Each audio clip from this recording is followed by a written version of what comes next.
लेकिन और जहानाबाद से एक्स एमपी हैं अरुण कुमार, वही वहाँ के प्रबल दावेदार हैं। महाराजगंज में 6 विधानसभा सीटें हैं, उसमें एक सीट पर अभी जो शहर की सीट है महाराजगंज, वहाँ कांग्रेस के विधायक विजय शंकर दुबे सिटिंग एमएलए हैं, पूर्व मंत्री रहे हैं। 2 सीट वहाँ राजद की है, 2 सीट बीजेपी की है, 1 सीट माले की है। अब वो महाराजगंज से पहले वो सीपीएम दावेदारी कर रही थी कि महाराजगंज से वहाँ के एमएलए हैं सत्येंद्र यादव, वो कैंडिडेट होंगे।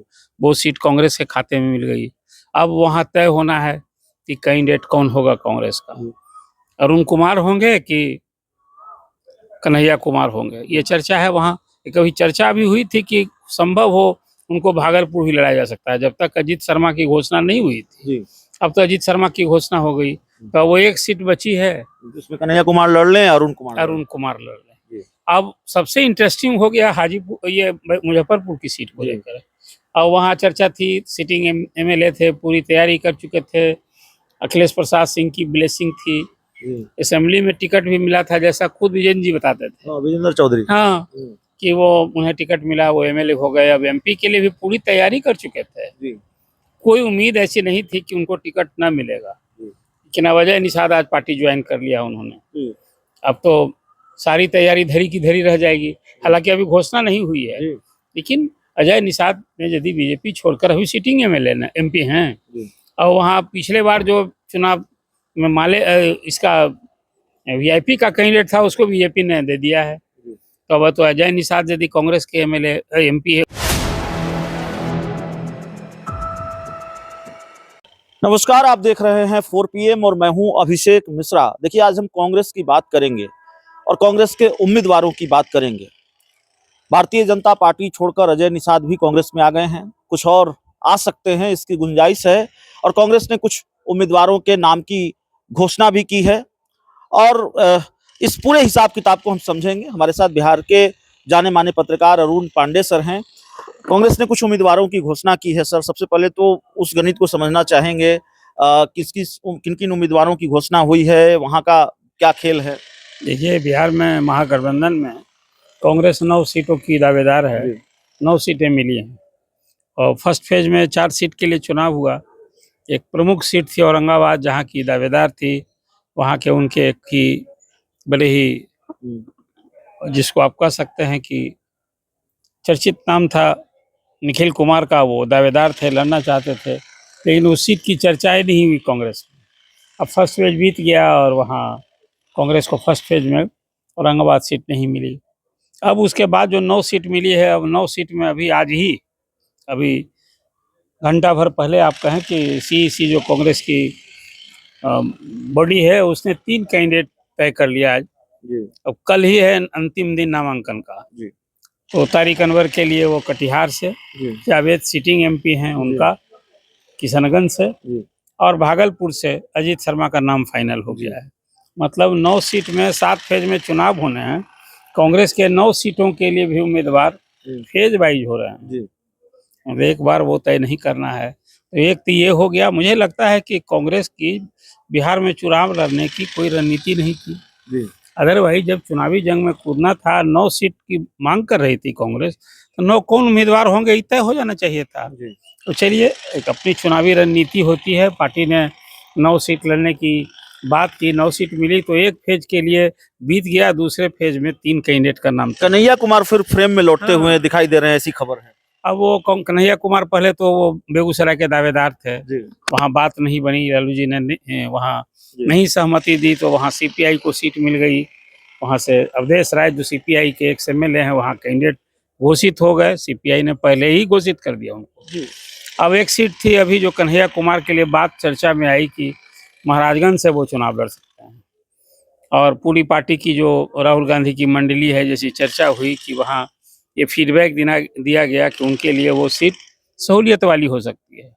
लेकिन और जहानाबाद से एक्स एमपी हैं अरुण कुमार, वही वहाँ के प्रबल दावेदार हैं। महाराजगंज में 6 विधानसभा सीटें हैं, उसमें एक सीट पर अभी जो शहर की सीट है महाराजगंज, वहाँ कांग्रेस के विधायक विजय शंकर दुबे सिटिंग एमएलए हैं, पूर्व मंत्री रहे हैं।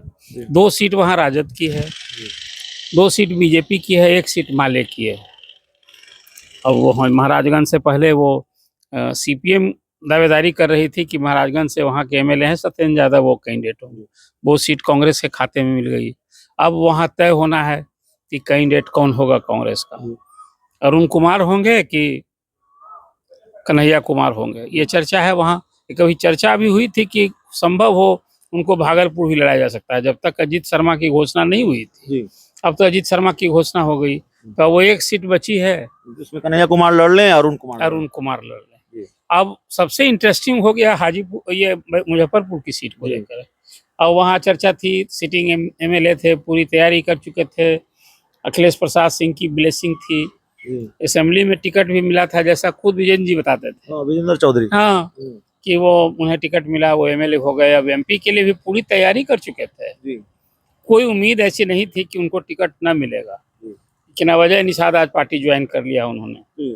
अब तो सारी तैयारी धरी की धरी रह जाएगी, हालांकि अभी घोषणा नहीं हुई है, लेकिन अजय निषाद ने यदि बीजेपी छोड़कर अभी सिटिंग एमएलए एमपी हैं, और वहाँ पिछले बार जो चुनाव में इसका वीआईपी का कैंडिडेट था उसको बीजेपी ने दे दिया है, तो अब तो अजय निषाद यदि कांग्रेस के एमएलए एमपी भी हो जाएंगे, वहाँ जो कैंडिडेट हो जाएंगे कांग्रेस के, तब तो पूरी तैयारी विजेंद्र चौधरी की धरी धरी रह जाएगी। घोषणा होना बाकी है, मुझे लगता है कि इसीलिए आए भी होंगे। एक सीट है औरंगाबाद की, यहाँ सासाराम की, और वहाँ से मीरा कुमार के लिए वो सीट कांग्रेस ली थी, मीरा कुमार ने रिफ्यूज कर दिया, और वहाँ जो सिटिंग एमपी हैं छेदी पासवान, उसको बीजेपी ने बेटिकट कर दिया, वो भी दिल्ली में कैंप कर रहा है।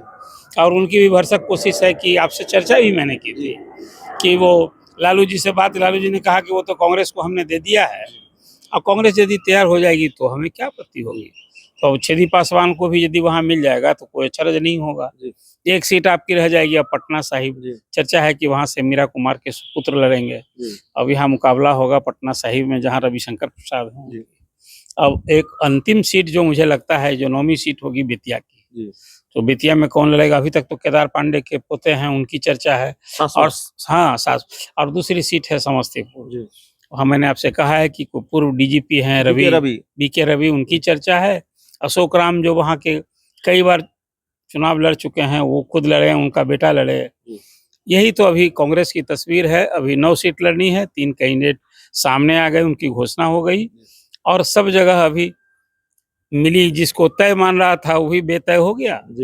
और अब आज की अद्यतन स्थिति कांग्रेस के टिकट बंटवारे का, कैंडिडेट का, चुनावी रंग और ढंग का यही है। लेकिन एक बड़ी दिलचस्प बात कही आपने, अरुण कुमार को आप फ्रेम में लेकर आए।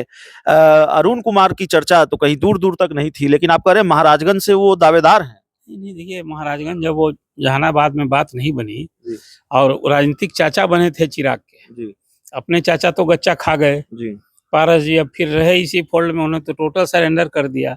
आपने वो भी चलाया अपने व्यूअर्स के लिए कि भाई चाचा ने सरेंडर किया, और सरेंडर सिर्फ हाजीपुर में ही नहीं किया कि अब हाजीपुर से हम नहीं लड़ेंगे, कहा कि इसी फोल्ड में रहेंगे, मोदी परिवार में आ गए। अब तो बात आपने ठीक ही कही है। अरुण कुमार की जब बात नहीं बनी, नवादा वो चाहते थे, तैयारी कर रहे थे, वो सीट ही नहीं उनके लिए मांगी, जैसा आपने वो भी चर्चा की थी कि हमने तो चिराग पासवान ने कहा कि नहीं मैं तो भरसक कोशिश की थी। देखो, अरुण कुमार तो एक राजनीतिक जीव हैं, घर बैठे थोड़े रहते हैं। अब वो तो चर्चा होने लगी कि वो वहां से लड़ेंगे जहानाबाद से, ये महाराजगंज सीट सामने आ गई। दिल्ली गए, उन्होंने बात की कांग्रेस के नेताओं से, और मुझे तो चर्चा यही है कि जो आपने अभी पहले भी मैंने कहा कि अब 2 नाम है वहाँ, कन्हैया कुमार और अरुण कुमार, कौन दोनों में आगे और कौन पीछे, अब तो राहुल को तय करना है। चलिए, अद्यतन स्थिति कांग्रेस टिकट बंटवारे की, तो कांग्रेस के सीट बंटवारे का जो पूरा हिसाब किताब है वो यही है। इस पूरी चर्चा में इतना ही। बहुत बहुत धन्यवाद।